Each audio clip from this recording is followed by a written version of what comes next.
Ari umwami wacu Yesu Kristo aganze imitima yacu twese. Reka nihindukirizemo. Ndabaramukije mu izina rya Yesu Kristo umwami n'umukiza wacu. Ntagize gutya. No baraba bose bidakunda. Turashimiye Imana cyane kuri uyu mugoroba. Imana itwemereye kuba hano. Kandi turabashimiye kuri ikaze muduhaye mufatikanije n'abarongozi banyu, kandi nabo ubwabo turabashimira ko badutumiye kuza gufatikanya namwe muri uyu munezero. Mu bashitsi ba hano naje ndimwo, naho maze imyaka irenga 50 mu gisagara, n'ubwa mbere nkandagiye hano. None numvaje ko naje ko ndi umushitsi. None mumpaye kaze mu izina ryanjye.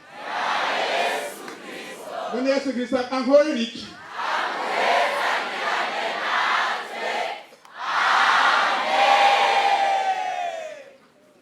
Hariya mu bumanuko bw'igihugu mu ndwi iheze niyo narindi baca bavuga ngo iminsi yose kugeza Yesu agarutse. Amen. Haleluya. Igihe twavugana n'umurongozi wanyu hari ku itariki ya 18 niho numva ko twofatikanya hano, ndamubwira uko vyogenda kuko naje ngahansi nasize biyi dufise uruhimbi mu Kinama, hanyuma rero natevye gato bivanye n'ibikorwa vyariko birakorwa bitari bwa mbere n'ivyegerana, mugabo kandi aho utunga urutoke niyo nzira nzoca. Iyo umuntu akiri muzima arumvira uburongozi batubwireho kuza ni ngombwa. None rero nico gituma atari ntasho zo mu Kinama mvuga, ariko ngiye guhita na Pastor Gabriel ngasanga yaje. Pastor Nwariti no yambariye ngo urabaramutsa mwakire ndamukunyoziye. None rero turabonye ibintu byiza byinshi bigeretse kuri byinshi twari twamaze kubona, nkuko twagiye twumva abaririmbye bose bagiye bifuza umugisha wa Mpwemu Yera, kandi bipfuje neza. Hari abavuze ngo amafaranga ni meza, ariko ivyo sivyo ntumbereye. Ibi na biriya vyombera, mugabo ndagomba umugisha wa Mpwemu Yera. None rero wa muririmbyi umwe hano mu Kirundi yavuze ngo unyotewe, ngo mwese abanyoteye mu mutima, abananiwe n'abigaye mugire gute? Ntaco muravyumva, amasezerano ngo nzobasuka kwiki. Unyotewe nzomusuka kwa mazi imigezi zekwisi umwe yugururira ndaba umugisha unorera wesabona.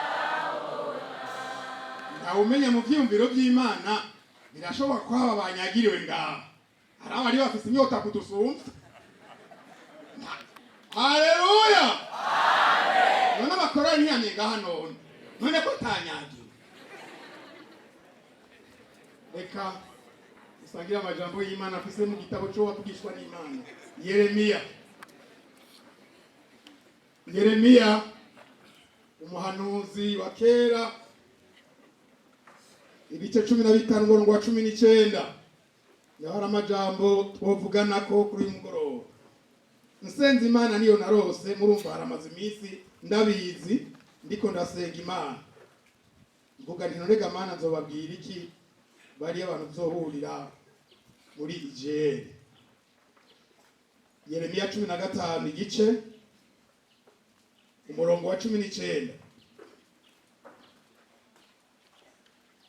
None rero uku niko ragize ati niwahindukira nzokugarukana ubone guhagarara imbere yanjye, kandi ne warobanura ivy'ingirakimazi ukabikura mu by'imburakimazi, uzoba nk'akanwa kanje, abandi baza baguhindukirire ariko weho ntuzobahindukirire, kandi muri ubu bwoko nzoguhindura uruzitiro rukomeye rw'imiringa.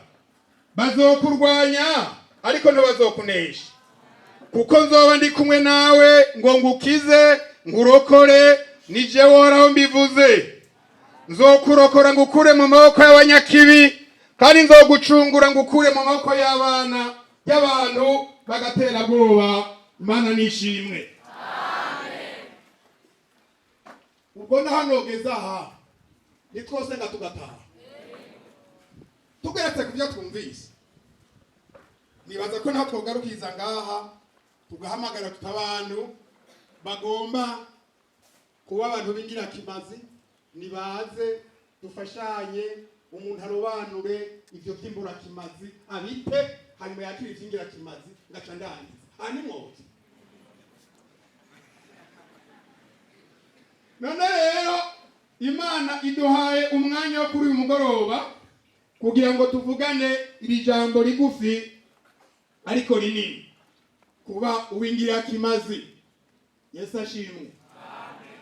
Amen. Babandi baririmba imbere yaba bavuze ko ari bashasha baje, bavuze ngo mu minsi bazoba hano ngo umunsi uzobera ingira kimazi, niko baturirimbiye hano. Ariko harya nta munsi ubu ingira kimazi. Ingira kimazi n'umuntu. Umunsi wamari wawe, nta bwiza bw'umunsi, nta bubi bw'umunsi. Ubwiza cyangwa ububi n'umuntu. Hari aho bavuga ngo yahuye n'umunsi mubi, bega amasasa 12. Hari kiba cyahindutse muri ayo masaha z'umunsi ikaha, kandi ari bari kararira kuri ba n'umunsi mubi, ariko n'abandi wabereye mwiza. Hari umunsi umuntu abura umuntu, aho naho habaye mariage abandi bavyaye. None wumva ibyo bintu, so umunsi mwiza n'imisi zobereye wewe ni wowe uzoba mwiza, uzoba ingira kimazi cyangwa ukayimbura kimazi. Si umunsi. Reka dusome murabe hano. Twabonye ngo dukwiye kura mu ijambo rivuga ngo kuba uwingira kimazi, ariko duhere hasi gatoya. Mbega Yeremiya uyu muvugishwa nini? Tudatevye, uyu Yeremiya yari afise abavyeyi, ni mwene Hirukiya, kandi uyu Yeremiya abasiguzi cyangwa abasesanguzi namwe murimo bavuga ko numwe mu mazina ya Yeremiya yitwa 9 aboneka muri Bibiliya. Ariko icyo atandukanye ko n'abandi nuko yari uvugishwa n'Imana, kandi akaba mu muryango wa Benyamini, akaba yabaha hitwa Anatoti. Uzobisoma muri kino gice cya mbere uzokibona. Yakoze nkuko natwe dukora. Wewe wahamagaye ngo uzukore mu gihe hariho abarongora igihugu. We yahamagawe ngo akore hariho abarongozi bakoranye mu gihugu. Uwitwa Manasi barakoranye, uwitwa Yosiya barakoranye, n'undi umwe reka ndamuraba simvuge amakosa, yakoranye na Manasi na Amoni na Yosiya. Aba barakoranye, kandi igihe uyu Yeremiya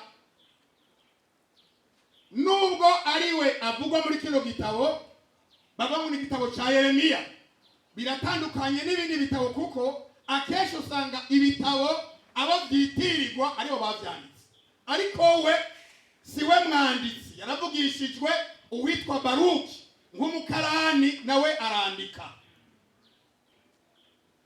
Ejo urashobora kugenda ugasanga ukora mu biro kwa musitanteri, ariko we nturi musitanteri. Urashobora gukora mu biro kwa buramatari, ariko ntushobora buramatari. N'uyu niko byamugendeye. Uyu Baruki yari umukarani wa Yeremiya, ariko hano icyo batavuga, ntibavuga ngo mbega Yeremiya yoba yarazi kwandika cyangwa nabyo yarazi. Kandi cyo Bibiliya itavuga ntuzukire ko wewe uzureke, kuko twe nawe turabavuga. Tuvuge ibyo duhahamye. icyo tudahambya tureke. Abarundi bavuze ngo umuntu yiyagaza hehe ahaguhisize ucuheba kandi uhebye hatahahora.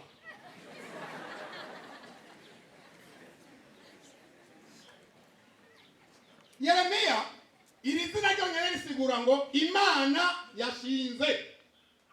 Igikorwa cyose cyangwa amajambo yose agira intumbero. Wewe mu kwandika te mu kuvugishwa Imana mugiye kuvuga ku byerekeye imburu imanza z'abantu ngene Imana izoca imanza. Ivyo ndabireke. Bavuga ko coba cyanditswe nko mu mwaka w'amajana-ndwi Yesu ataraza, bagaca n'ibindi bashishikara. Ivyo tubireke, ntacyo byo tumarira ivyo, ariko turabira ijambo twarose rivuga ngo kuba uwingira kimazi, kuba umuntu wingira kimazi. Ni warobanura ivyimbura kimazi ukabikura mu vyingira, ni warobanura ivyimbura kimazi ukabikura mu vyimbura kimazi, uzocoba nk'akanwa kanje. Abandi baze baguhindukirire, ariko wewe ntuzobahindukire. Naye ni masezerano menshi twumvise Yeremiya yabari. Yahamagawe akiri muto. Yeremiya yahamagawe atarasinzikara. Haraho umuntu azahita ingovu yarageseye, amenyo yarakorotse, bamukubise ingumi wari karagwana, tisho ryaramenetse barimeneye mu ibara. Abandi bakaza bafise bya igwara byo Bugesera bakuye hariya. Aba baje kubw'imbabazi z'Imana mugabo baramaze kononeka. Yeremiya ashobora kuba yaje nkuko nawe waje. Ndiko ndabaraba namwe mwari mukiri bato, yari bwagere ko musengesera. Erega hari umuntu asengesera. Beshi ntimuzi umusengesera, muzi imyotsi y'imiduga iri mu gisagara. Womenye umusengesera utabonye urusenge.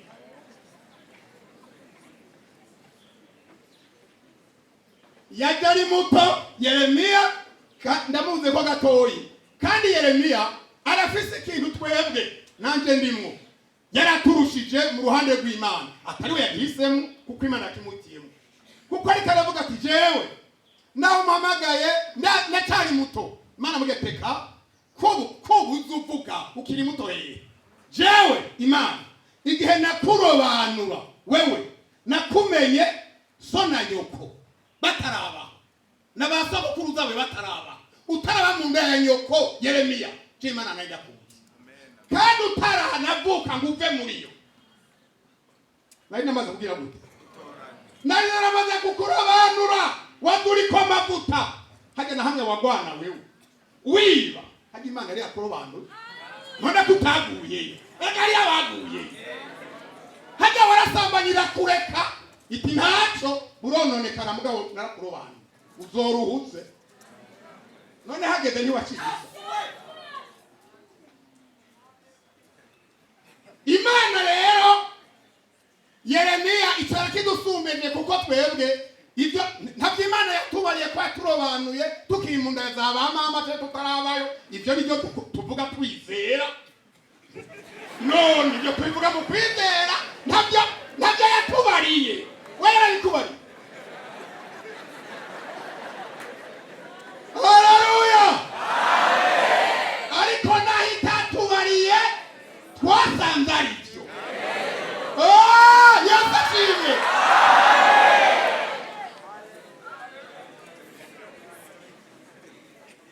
Amen. Haleluya. Ubwiriza neza rero. Uyu Yeremiya urumva nguma numva no muvuga kubera iki? Jewe namye niyumvire muri taragwa niko ndaraba jeje nyine mubwenge. Ndavuga nti none jewe ibi bya matandi mwenaya namenye ibiciro byayo. Hari abantu abakuze Imana bavuye mu mubiri baca bambwira ati genda uzoturondera amahema hariya mwenaya umvirize ibiciro. Niho namenye ibiciro byayo. Charo ndaraba ya mahema ndaharura ndabimwimwe n'amahera irimwo. Jewe ndaraba ya matapi yose ari ngaha, ndaraba ibyo bikoresho biri ngaho, ayo ketare, ayo mabafre ari ngaho, ayo zenze cyo ni Kiswahili. Piano hesho batakiri zenze bikoresho. Murabyumva? ibi byose aya mamplificateur mubona ari imbere yanyu, ibi byose ibi mpagaze ko ibi mwagize aya mahema byose, izo ngoma y'amadurumu, izo ntebe mwicaye ayo n'amahera. Rero nije nyene navuze ngo ndakubarire wewe wagize icyo ukora muri ibi, hari impera mwijuru. Mbariya n'undi muntu nabagira kabiri, ibintu nk'ibi waje ukicara ukadoca ugenda ukonyene atatu hinduye muri wewe, uzobibazwa ikuzobyishuza. Ntuzobyishuzwa n'aba babikoze, uzobyishuzwa n'uwakoresheje aba. Waje ukandagira kurarara murarenga, eka bizishuzwa. Rero Yeremiya kugenda murengane mvugi icyo intumbero yacu, nabonye ngo yaje akora, Imana yamuhamagariye gukora ibikorwa cyangwa ibintu bikuru bitandatu. Murabona ishengero ryacu ni ryiza, nararikunze. Umuntu avuye mu byaha naho yoba yarageseye gute, ikintu aherako kwiga amaze gupfuka amatihana ibyaha, aca yiga kugira isuku, kwambara neza, yewe abona mudashajije agakaruvati utakibagenda akazanye mwese abahungu undi muntu ngo niwe yagiye ngo ahantu arumvira agenda kura abantu ku rusengero, arahaca ari umuntu w'umupagana arengana abyijura atavyaza, ararabasanga abakorari y'abagabo yari hari ariko barategura, abona hari yayindi bakora arimwe abagabo bariko barategura. Hanyuma rero ngo aritegereza ati mbega ibyaha n'ubugeze none abantu bose ni ba pasitori, nonaha uwo batandukanya na ba pasitori ni mwambara kumwe, banimura n'abasumvya, hari muraciruka nivyo. Umviriza, ikintu ca mbere umuntu yagiye kwihana, igituma acagira isuku, acagira isuku erega umenga arazutse mwenda ryo muzi. Erega umuntu yaborewe w'imboregwa nagenda gusa ndabimenya, erega nta maso agira nta n'umuga yagira, atenga ati icupa ry'ibiye rimwe nuko ashaba ngo jani muhora ngo jeni umugabo n'umugabo n'abagenda gusa. Ivyo nabyaraba rero ndiko ndavuga kuri mwebwe mwambaye neza cyane, makoti meza, makaruvati meza, amaniro meza, amakanzu meza, mugabo agakiza sivyo. Samahani sana, sio mie. Agakiza n'ibindi sivyo, kuko ivyo umuntu arashobora kubyambarirako, siko? Bego umuntu akenyere ku giheko urakibona hejuru, none cyane igisumvye mu bigiheko cyo kirakoroka. Yeremiya yahawe ibintu bishika bitandatu, siyo ntumbero mfise, oya ndabereka intumbero nayivuze, kuba uwikimazi. Ivyo bitandatu tuvuga biri hajya mu gice ca mbere umurongo wa 10. Raba uyu munsi ngushizeho kugira ubushobozi ku mahanga no ku bihugu by'abantu. Ivyo bitandatu rero, icya mbere bwo kurandura, kabiri usangangura, gatatu guhonya, kane ukomvongora, gatanu kubaka, gatandatu guteragira. Ivyo nta muntu numwe muri twebwe yaje ibyo bintu atabibwirwa kubikora. Ntituza ngaha ngo twambare dushaze tube beza turime neza bigarukere ngaho gusa, oya kuba uwikimazi. Ye ninjire, iyo umuntu abaye uwikimazi hari imuranga, hari ibyo akora, ariko kandi murabona ntibikunda ko umuntu ashobora kuba uwigira kimazi akiri kumwe n'itimbura kimazi. Kandi keshi abantu barabitwara byose, hari usanga yabitenga se gutenga tamuracumva, gutenga tanuko bimwaha ibinda akabitwara, ugasanga umenga arakijijwe mu ngoro y'Imana kabamwo, ariko kandi mu bindi umurondeye ugasanga arimwo. Uyo rero ntashobora kuba umuntu wingira kimazi kuko aracagendana n'itimbura kimazi. Reka turaburorera buto bw'ibiranga umuntu wingira kimazi. Icya mbere tugisoma mw'Itanguriro 3 umurongo wa 2. Kandi hagati turaza kuhateba ni naho ari ishimikiro cyane ry'amajambo tugiye kuvuga. Itanguriro 3 umurongo ugira 2. Kuba uwingira kimazi. Kubera narasenze Imana maze kumva ko noza hano. Usanga none mwebwe mugabanije amashuri ntahera. Aha bukera musubira hariya mwaje mumva. Ugira ngo ntibagomba ko mwogenda mukazobantu kwingira kimazi none. Musanze barima utararonka akazi ugafata isuka. None musanze bicira ibiti utararonka akazi ugashika uvyicira. Samaboko abikora none. None wasubingira kimazi. Usanze mutamagwara musambukanye kuko atakishobora kuronka isobanywa ugafita kuriyondera. Siko none. Ere murakwiye kuva ngaha kubuze ko bavuze ngo ugira ugende hariya wajuva. Ibibimbwira kugira ugende hariya wajuva nuko nabonye hari habahaje aho wahora. Kandi aha naho baje mwahahora namwe hajya mwahaje aho abandi. Kandi baragiye. Ere mugiye nk'abandi. Hanyuma rero wewe birasaba ko uwingira kimazi uhereye mu muryango wakurungitse. Kandi kuri ngaha urafise ishengero ucuba n'uwingira kimazi ku rusengero aho winjirira. Imana iguheza ukaronka akazi ucuba uwingira kimazi mu kazi bakujeje. Siko none.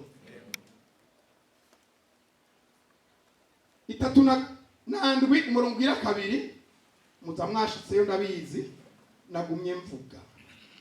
Yugumye mvuga rero hari usanga n'ukuzingura wavyibagiye. 2 ivy'urubyaro rwa Yakobo ni ibi. Yosefu amaze imyaka 17 yaragirana umukuku na bene se, kandi yarakiri umwana kuri bene Biruha na bene Zirupa bakasi, kandi yamabarira se inkuru z'ibibi bagira gute. Iyo umuntu ari umuntu wingira kimazi aranka ibibi niyo byabaye aratanga raporo. Hari abantu bago avuga ngo ko naho nabibonye biramusha navyo nzovuga biramuraho. Unyuranje na Bibiliya kuko ivuga ngo umuntu agiye mu ngora wewe wamubonye muhanura akwanyire rimwe canke kabiri vyanse shikira abarongozi utuye umuntu nimumufashe niwagira utyo uzobukaravye wewe. Ariko rego ya ikihora kibitubereka n'igiki niyo muragaze ku ngorane yiwe itagishobora guhishwa ukaza ngo jene nayoye navyo wabonye kubesha wabibonye hehe wabibonye ntiwabivuze. Yosefu yari umwana mugabo akagera ati papa bakuru banje n'abanyangeso mbi. Iyo umuntu rero umuntu wingira kimazi uwo munagira kimazi Imana kuko aravuga ibyo yabonye kandi arashobora gucagura ibi ni bibi ibi nabyo si bibi. Ntavuga ngo birabaraba biramusha oya siko umuntu w'Imana akora. Namba aha turabona ngene yerekana ibibi yarabimenya nabo byabaye ko akavuga ati murahanura aba barumuna bakuru banje ntibameze neza hari ibintu bakora nabi. Ico ni kimwe. Ikigira 2 tugisoma kurongira 5 yari afise ingabire yo kwerekwa. Kubera iki yari yararobanuye ivy'imbura kimazi arabivangura n'izingira kimazi ntiyavangatiranye byose. Yari afise ingabire yo kwerekwa. Muri iyo ngabire yo kwerekwa muraza kubonamo n'ibindi. Umurongo wa 5 Yosefu arota inzozi azirotorera bene se barushiriza kumwanka. Arababarira ati enda ni mwumve inzozi narose dutekera imikama y'ingano. Maze yanyu mikama iraza ikikuza uwanje irawunamira. Bene se baramubaza bataho niwe uzotuganza niwe uzodutwara. Mwisho ntari bubone izo nzozi ziwe nayo majambo yiwe bituma barushiriza kumwanka. Yongera kurota izindi nzozi azirotorera bene se ati nongeye kurota izindi nzozi narose izuba n'ukwezi n'inyenyeri 10 binyunamira. azirotorera se na bene se aramukankamira ati inzozi n'inzozi iki aho jewe na nyoko na bakuru bawe kubite inkoro hasi imbere yawe bene se bamugirira ishari ariko se azigama ayo majambo mu mutima wiwe kubera ko yarabanuye iby'ingirakimazi akabikora mu by'ingirakimazi uyu muntu w'Imana yose atararonka ingabire za mpemu yera zimwe muri iyi mama y'umuravu yisanga arayifise ariko atabyazi yarazi kubera iyo yarabizi yari kubivuga atarayiba haraga Imana ikubwirira neza ukazobona mukobwa Imana iraguteye agateka bamwe mugiyanye mu buruhuko cyangwa mugiye muhejeje kandi murageze imyaka murayikwije nta muraheza kaminuza kwije imyaka y'urugo haraho usanga rero ejo bakurorere hanyuma rero atidagize yangu mbega ni gute uwo kamera tukabyumva kumwe mumaze kubyumva kumwe rero ugacugende wanyikiye amenyo uwundi yego urumva narose fasha gushima yego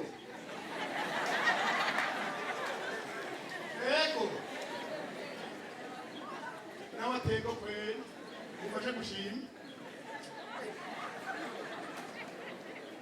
we warose wirongeye musenge n'abazoro ababe yagira ngo afisa rose ntabarira bakuru we byo biza kubanezereza narose izo zijewe banje cyo narose nk'umwana muto tubarose gute narose tugiye ibitego y'ingano yose yari iri hasi twateke izo guteke ibitego mugabo je wiwandi ndamano hagurutse uyibyuye ndamana yiwanyu nayo yose ikiye yunama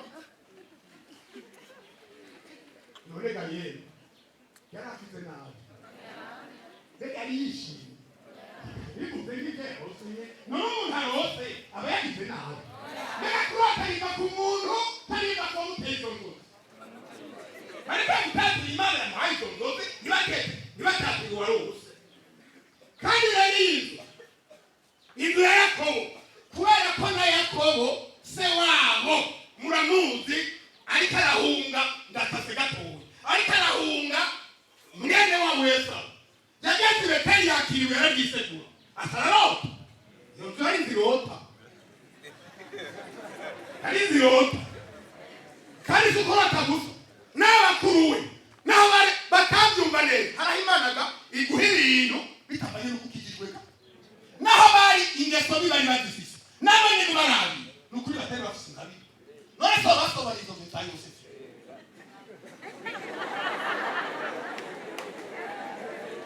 Yosefu yarose ariko arashobora gusobanura ibyaribyo bati twatubyumvirije ivyuvuze bisigura kuganza aho zo kuganza gashaka yose nizayingeje cyarose cyo kuganza ndageze babariye n'ukurota ukeye araduka pigane hose bijya izuba n'ukwezi inyenyeri 11 nagiye mana byose byubanye imbere yacu sema ratoka izo zici nano iyo nzu itarimo ibintu bikomeye ingabire n'izari se ugamera rota kandi kabiri asobanura inzozi bene nyina asobanura inzozi Yosefu umugabo yagusobanura yarafise ingabire kurota gusa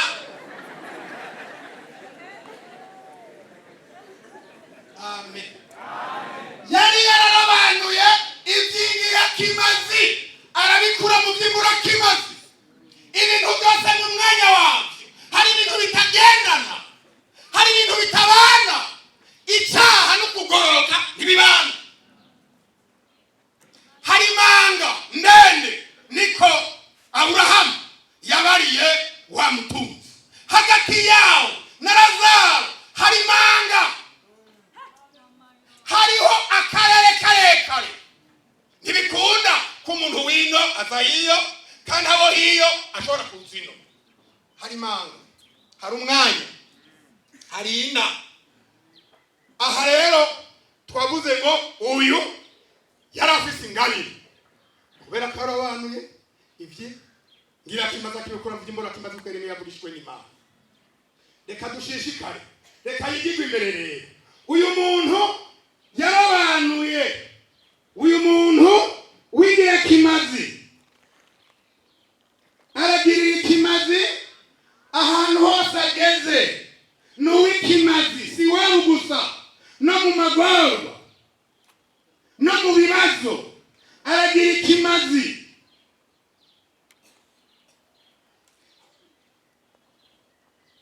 Aha twariko turasoma 30 tuja kwita kimiceri. Ikimazi aho yakora, urakwiye kugira ikimazi na wewe aho wakwizigiye. Bati uyu muntu n'umuntu w'Imana, uyu muntu n'umuntu yakijijwe, mwaturirimbira mugabo ugeze mu mahera munagaca kurondera ko yakakura. Uyu ni wa wundi byagora byacanganye. Yosefu kwa Potifari, nsomeho amajambo make murumva ngenda nsa n'umuntu anyarutsa. 39 umurongo wa 4 n'uwa 6.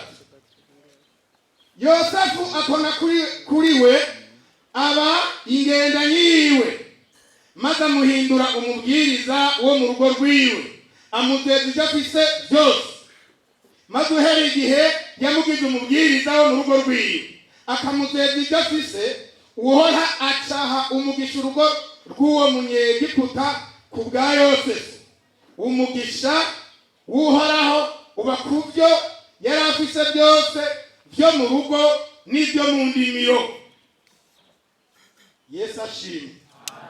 Agatwara ngo Yosefu atona kuri we abingenda yiwe. Imana cyambere Yosefu aratona. Iyo uri kimazi Imana yagutonesha, kandi Imana igutonesheje nawe kwigizayo. Amen. Ariko Imana yitanga ijambo, abemera ko Imana yizobaha akazi. Haleluya. Mbega kariho neza cyane harakenewe abizigirwa. Ikintu kigoye kubona n'abizigirwa, ariko akazi kariho. Yosefu yari umwizigirwa, ageze kwa Potifari amwitegereje, ntiyavuga ngo uyu n'umunyamahanga ntabyazi.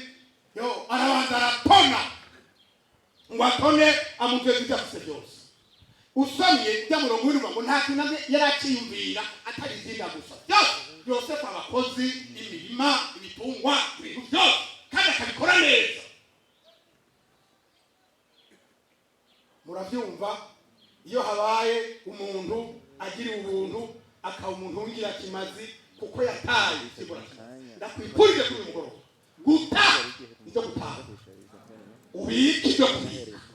Amina.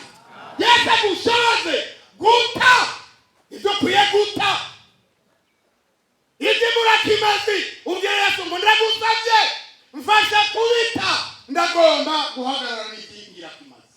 Umviriza wa muntu wingira kimazi uko yifashe hano kwa Potifari, byamuhaye kwigizwa imbere n'ukumwazeruja no gutoneshwa. Ikindi ararobanura bimwe tusoma mu Filipi mu murongo wa 10. Muhore murobanura ibidahwana, ntimugire ubupfunya cyangwa ikigwisha. Azabona umurongo wa 7, murongo w'indwi n'uwa 12. Hanyuma y'ibyo inabutagomwa Yosefu aramubwira ati ngo turyamane. 12. Uwo mugore asumira impuzu yiwe, aramubwira ati ngo turyamane, amutana impuzu yiwe, arahunga arasohoka. Yesu ahabwe icyubahiro. Amen. Yosefu nawe niwe yumvire kuri aya majambo. Ndazi ko uruyasoma, uruyigisha, urayumvira ko cyane. Ndabizi imyaka yanyu mufise aya majambo ni ngomba mwe muyasoma kenshi cyane murayasoma.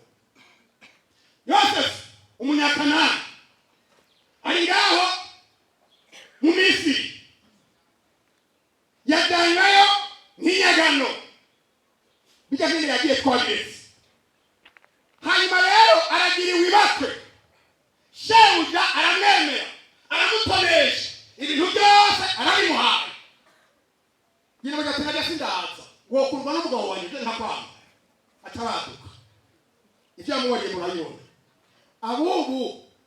kwanka canke yo kwemera.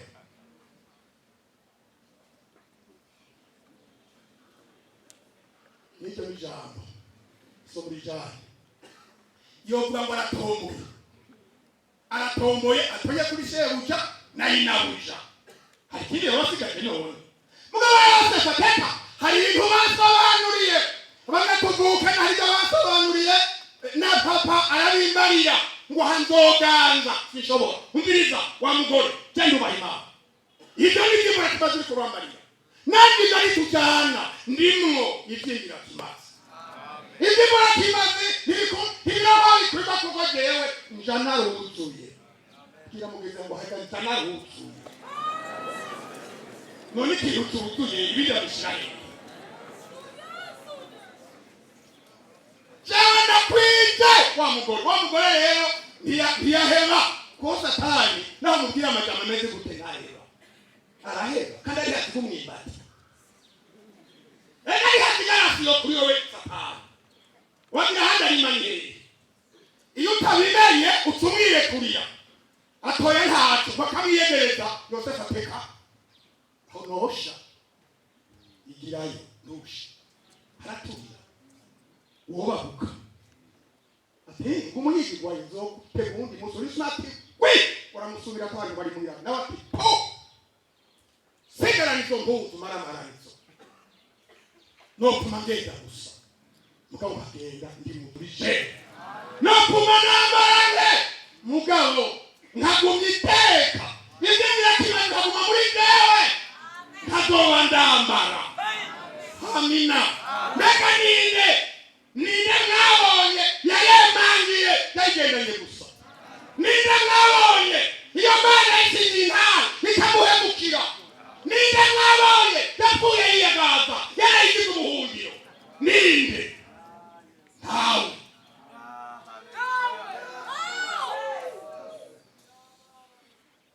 yisanze hehe mugasho nange numva hariho kora ya mirarimba ndadohego mugabo nabo yire kora dohego ngurumva ngurayira kadamiyari hange kuko casamye kujaho biragoye ngo mukadaniyeli ariko kitasa ni kitasa mucujaye kugomba kuba kadamiyeli oya bukonyene wowe umeze ariko gororoke wewe ntuba kadamiyeli daniyeli yawe magusomisa ndakera kuri bishaka oya utobya mageragezwa nta ntambwe mwene ziriya zari Tanzania muzohura uzohura n'intambwe yambaye karuvati n'intambwe kazi yambaye ikanzu yambaye intambwe y'ingore n'ubwo ya Bibiliya kandi gwira kandi gusoma intambwe y'ingabo urabaza n'abatukaye Elisa ngo musaba ubuhanza murazohamo mugiregereranye mutagusubiramo sije niko ndivuga ko mugabo ariko ndabufisa ugira uburutirano ndi wanje kawe nabwazi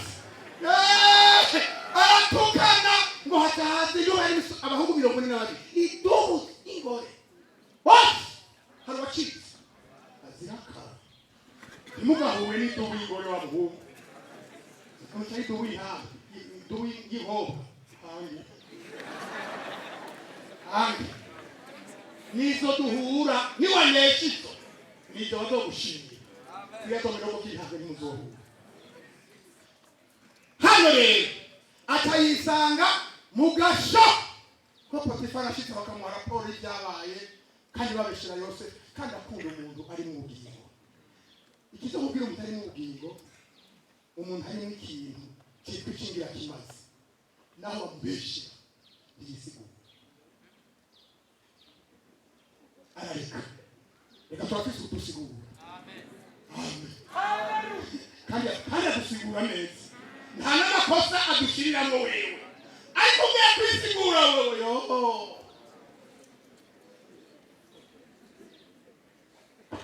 murantunga nyakubahwa nimwe mubizi kumusumbi muriko murabaza abanyeshuri bayo iyo yisigura aravuga ko amaze igihe kirekire ku musego kandi atiziganye hano umutwe kugira ngo bikunde ko byogenda neza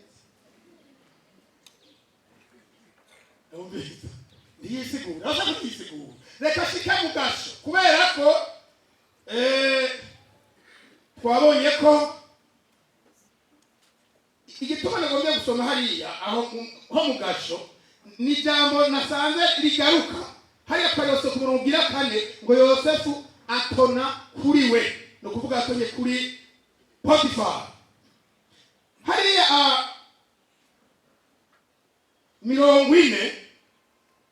40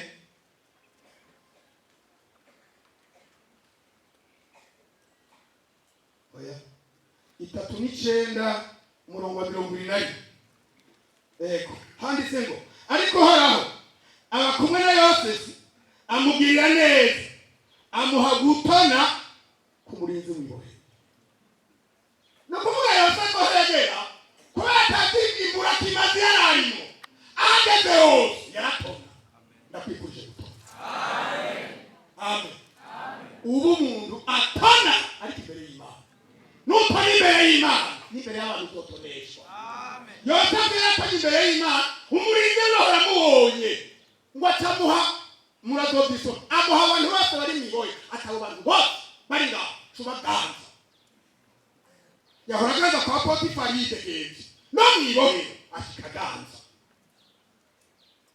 reka rero ngaha kubera yajambo twabona ngo ni warowano iti ngira kimazi ukabikura mu kimbura kimazi uzoha kanwa kanje uzovuga nkaje wima nzoshira amajambo yanjye mu kanwa kawe murayumva reka rero ngo tasanga hariyo abantu bagoreweyo babiri muri benshi bariyo umukezi n'umusukuzi bazababona umunsi umwe bagizingabiye nk'ibyo Yosefu yahorana ariko Yosefu nawe kubera ko yagiye agendana n'Imana Imana yaje yamuhinduriye yamwongiye ibintu amen ikintu nakwenda aho ndiko nasomera amagambo nasanze ibintu by'Imana ntibitaka ahubwo birimuka ukabona utaye gakiza hagari kaguye hasi bakanokye abanje wewe wagataye ngore gichachi kandi kuzamira wewe ngo he wataye batuma guhamahera ariko atekereza ntibaguha wataye urayo wewe harura arayihaye urayitikiye harurayo sije mboni ndagachaki cyo sindeka barahungu bakuruwe yo bagiye baraca bamugurisha bajya amahera atagira yo kudandaza umuntu ibinyoma bikoko byaramuriye babeje yangabire ikisimukira kurinde yose twarose warabi komusana komuchonjogo sigaho namago twarose mwarose iki umwa jako generose kuno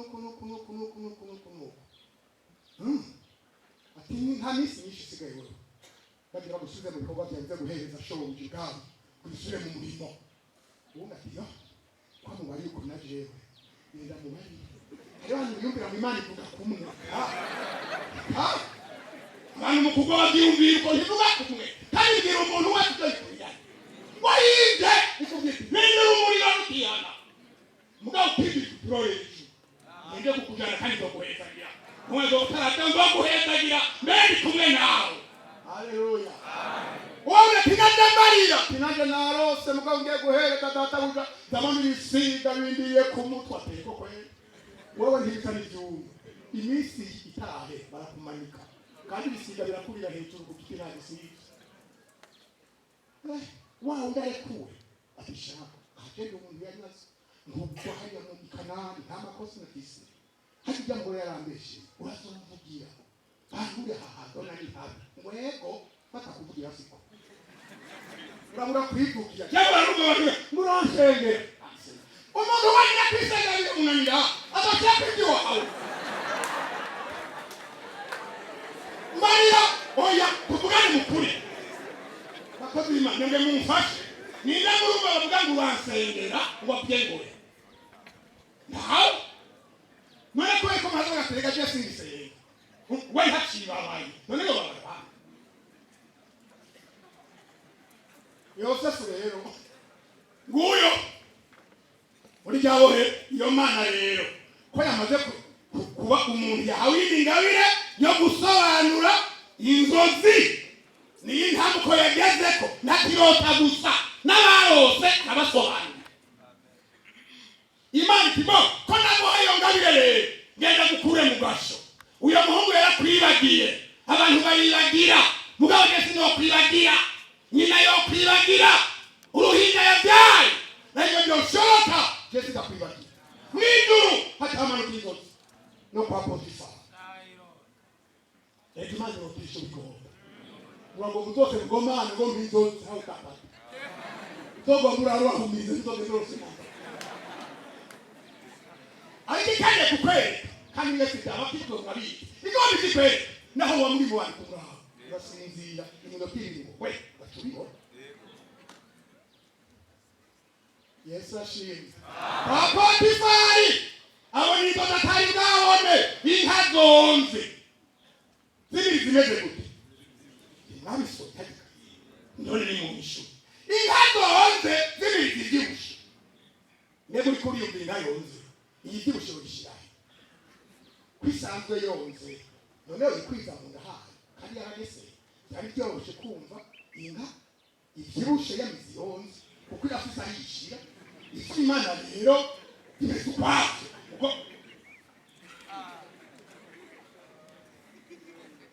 umujenerali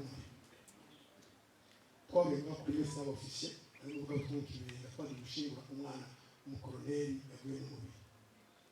Amarira amaza icyo gihe bari benshi birabo bari nk'ababiri ba general bari bakicana. Atamba kudako yego. Ati wewe urinde kuko barabanye baramenyanye kandi barangaba ni bandi. Kandi urabona ni Yesu anze. Haleluya!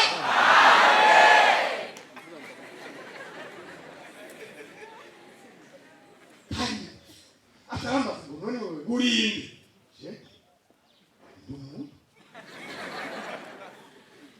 Uri pastor? Ya, none uri kuko nayi pastor uri kwa musika kuko ndi muribo. Hanyuma rero protokole bari barangoye ngo rubanza abasirikare bari bwaje kuririmbira inyuma y'urusengero mu ramuntu muri iyo mone bari bakiharira ku kirere. Protokole bari mu rubanza bacuranga arazaramba none ndagusenga ntoya senga wewe uratakujya cyaseye. Hanyuma aje gusenga baramumwanya ndaseye ndasigura ijambo nagomba kuko dusangira uwo munsi ngo guca ku mazi meza. Hanyuma tara nje kwicara atarambaza we unao wakanye wewe uri pastor ya Yesu ndi unaye sote kwa mkibenga bari kana ari mukibenga bagenda hasi kandi ari umuntu munini muranye nukura tari munini unda hasi nacho gituma bakunda mukibenga nani ngo madamu wanje naramukuye aranga ngo namubwira ngo ndi wogenda ku ntango kwa Salvatori ngo ujari ya mukibenga lakini ni wonga woga tabya mufira ko madamu wa wari yari cenda munsi n'umukobwa wa kabari yari na uzotebuze ngo jewe ngo yo ngo yakaje usije kakuza ngo sindavyumva ngo cyaba ndavyumva ngo nize mu Burusiya ngo mwigisha wacu atubwira ngo hariho ikigwa kibango namani baho uravyumva yego ngo mugabo rero shaka kwemera kwiriho ngo kuko umunsi umwe turagabana ngo twa ngo dero mwenye professor mama yanje we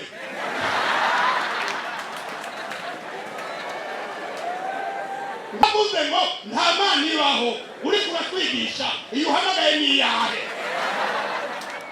wataradwishura ngo kirya ni cigwa ariko imana niho.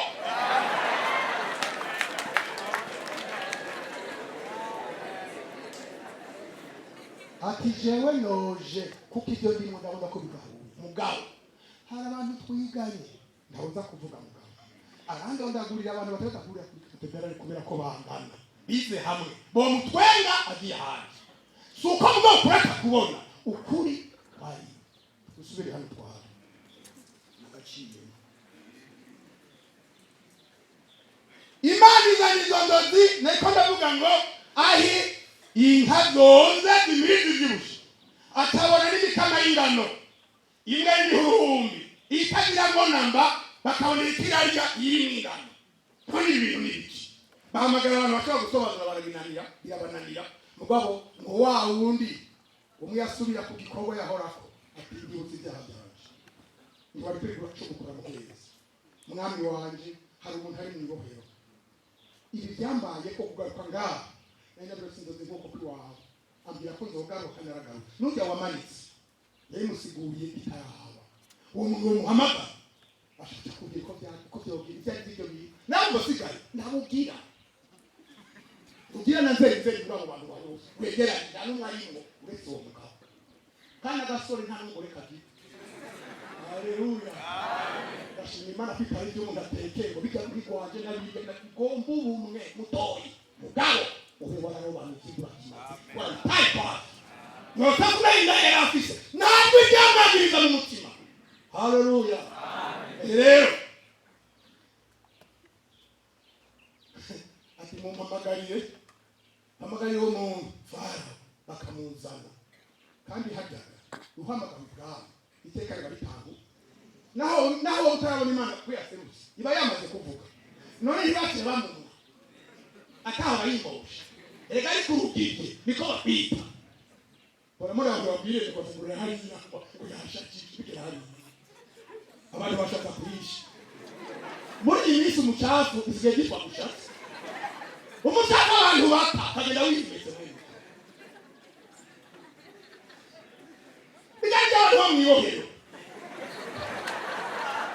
mwibohero kwa Satani nosafu ntibamumwa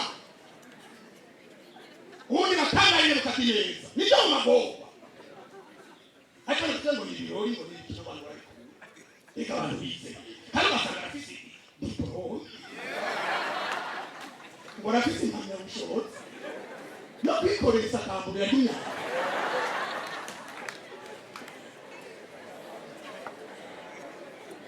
batabaramumwa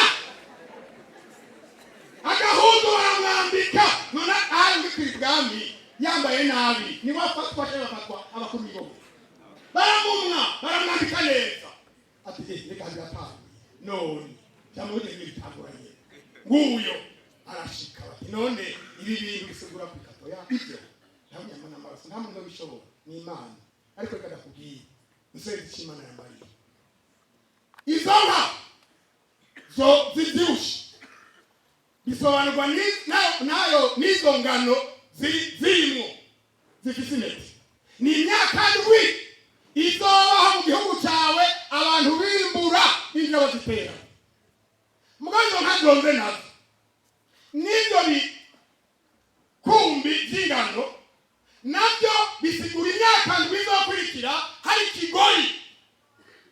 None rero inama no kugira urafisala rondera umuntu yo ndakwipfurije kuba bitumwako. Haleluya. Ngane umuga kebuyera muraraho hatubye dusanga bihari warondera umuntu yaguta mu byiyumviro bagakoresha ibigega bakimburira mu ingano muri kino gihe cy'indya nyinshi ntakazizoba bimburira muri ibyo bigega kuko inyuma y'iyo myaka ndwi abantu bazosonza bazoca baza rero gutora bagura yoroheye atangorane. Jewe inama ndakubwiye nyakuba niyo 40 urumva turiko turagiye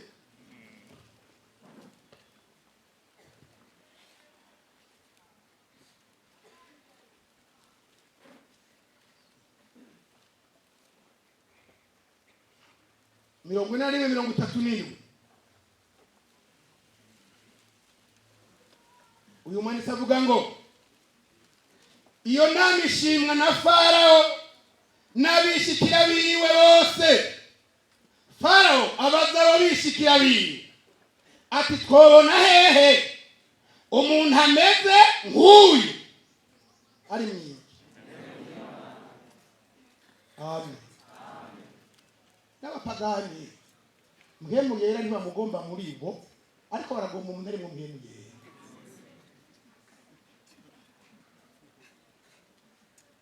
None wowe uhaye imanga zine mu mpemu yera hari ikintu cyawe kigira ingorane ka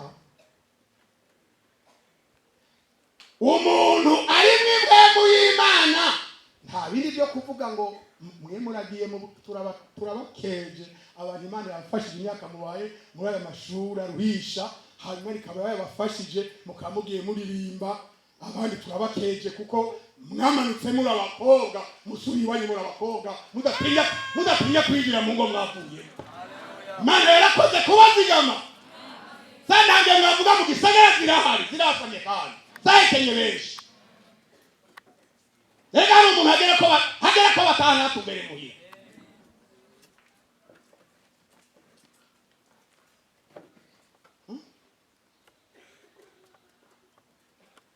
Umuntu nta kindi bagukeneye barakeneye kw'impemu y'Imana ni wagenda gukora mu kazi ka leta. Barakeneye kw'impemu y'Imana ni wajya gufasha project kanaka. Barakeneye ko mpemu y'Imana ni wagenda gukora muri ministeri niriya aho Imana yose makujya gukora. Barakeneye ko mpemu y'Imana uri gukora icyaha. Yesashi umuntu nguyu abo barazinja baragoye kubaho twamukura hehe aho bari kumwe n'abishikira bararaba kana aha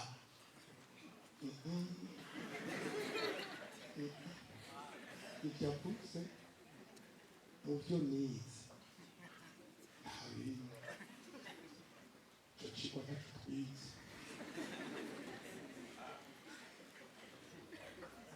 yari ukije umugabo umwe wari umigisha wa kaminuza wa ku rwego rwo hejuru n'igitabo kimwe nasoma niyo mwakisa bazokiba siniko nabishi haba ngo ariko aragenda ukungwagera hano ku kiyaga asangaho umugabo yambaye ibutura ryaheze natwaje kuya kudusenge umasoza ubwato yicaye ku nkombe ngo uriko uragenda hehe baje bukariya yego wonjana kujana osama hemba bicaye mu bwato tangura kumuganiriza ngo wowe ngo nawe wari izije nyenyeri wowe wari izije nyenyeri ngene hageze ibisikanya n'amazina yazo kugenda mwete ntabwo narize wowe wari izije mu buyegeri buba ukurakuranwa n'ubundi ije mu nawisikanya ku giti mbwa usinamiye ngene bugenda ngo babiri kuri 10 ahamwe akamuhatari bya mubagije bindi ntabyo kwijana sanga rutse 15 uwo muntu uwo mushoferi w'ubwato aronka 15 ema wewe wize haki baragenda bageze hagati mwigeze umuyaga utukahi imbere yabo gaza kaburaduga kugeza bwa ngira nkara aya mahema yacu buraduga urakoroka wa mugabo wibutura ndakubaze nanje yego uwo warize ko ati cyo chico ni ukimbariye ati general sekenze kursa wewe ibaye 0%. Ata rero kutazi afata kwenda kai ngire noge aho wewe olivoa umugabo kera yasomye ndobi ariko bigomba gusigura naho wabantu bampura rukome hari abazironga no indege bagacamurira gaca kwiga muri Amerika cyangwa muri Aziya ariko utize koga mu maraso ya Yesu ubwo rupapuro rwawe ni 0% ubugingo bwawe. Abantu barazi ngo nibyo ariko none ko tutahura ko rupapuro umuntu agenda hagarara imbere y'Imana ko zisigarino egeza twarabino bizosigarino duhagarare gutya imbere y'Imana nk'abantu bambaye ubusa muri byo bivuze ngo ntibazohagarara imbere yiwe. Hano twese turasoma rero uyu mwene data Yosefu basuzumanye bati turavye muri twebwe turabanye nta numwe ari mu gihugu cya Egiputa umunyamahanga yitwa Yosefu bati nyakubahwa nta wundi twobona atari wewe. Ndashima Imana y'umwisha. Umuntu yakuye ibyingira kimazi akabikora burindiro kimazi mbura kimazi agata. Erega naho tugora kumva ningoga ibyo turi niba ndibura kimazi tangira kimazi ndahandi biva nibyo bingize niba muri jewe mfitunze ibyingura kimazi nisanga ndibura kimazi jewe wese naba tunze ibyingira kimazi nisanga ndingira kimazi uwondi wese sibindi bintu bidashobora gutahurika. Yosefu ngaha je ndaheza kuri we ibya Yosefu ngaha yivuga ngo uretse y'amagogo ikarategwa na wa mugore ntiyahawe ibyo gusa. Reka soma amajambo make yaje muraho sinja kure mugabo kuko ni byinshi ntawe uvuga byose. Farao ari Yosefu ati kwimana ikweretse ibyo byose mwenye gipota tanu numwe nigeze n'ubwo yo bishobora nta wundi munyabwenge w'umuhanga muhanye. Aha mu myaka myinshi mwiga ubuhanga mwiga ubumenyi ariko ubwenge nyabwenge nuko kubahura. Amen. Kubera cyane abadokiteri bakomeye babitumwako ashobora gukoresha ibyaha umuntu yagiye ngo amwivuzeko none ubwange ntiyarabufise. Kubera iki dogiteri ntabwo tumviriza ndabya amahaya tudosubire ku itabi ndabya amahaya tudosubire ku inzoga mugabo ugiye muri bara ugasanga afise icupa wumva yaramenye no afise ubumenyi agenga ubwenge numva kuba uhoraho niko ijambo ry'Imana rivuga. Itanguriro ryo by'ubwenge nukuba uhoraho kandi kuva mu byaha niko gutahura. Ati Yosefu ndabya ubwenge bwawe ubuhanga bwawe naho ni muntu umwe muhwaye ni ukwiye gukora ibyo bikorwa nguhaye kugabura urugo rwanjye kwa Potifari yahawe urugo no kwa Farao urugo araruhawe mbega yagoka kwa Potifari umataraho Satani arakora iki kwa Potifari arahagarara hariho urundi rugo ruzima yararindiriye. Sibyo gusa batamushingira umwigeme siko murabisoma ngaha ariko uriya mugore yagira mu rugo rwo mwibyi nagira ngo kwari kirindiri ega magongo rabaho none ega Potifari ndiyo wayi mukayose yo pamanya magongo mu mutima kandi yabataye amasezerano hari Imana yakuvuzeko urakwiye kubiterana kugira ngo bishike ko mugabo utegeza kurobanura ibyingira kimazi ukabikora mu byingira kimazi. Nsozere rero nsome imisezerano rishasha ubutumwa bwanditswe na Matayo 5:30